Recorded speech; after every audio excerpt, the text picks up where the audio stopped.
In uMake, you can create saved views as you work in order to be able to capture a particular angle or create a presentation of your model.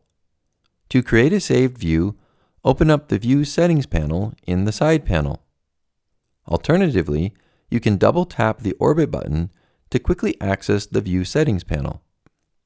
Then choose Saved Views. Orbit around your model to a view you like.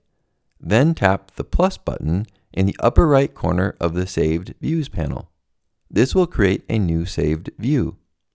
Tapping on the pencil icon will let you create a custom name for this view. When you have several saved views, you can tap on each one to navigate between them. Tapping on the camera icon in the top of the panel will create a smooth animation effect when toggling between views. Saved views make presenting your work in uMake easy and fun.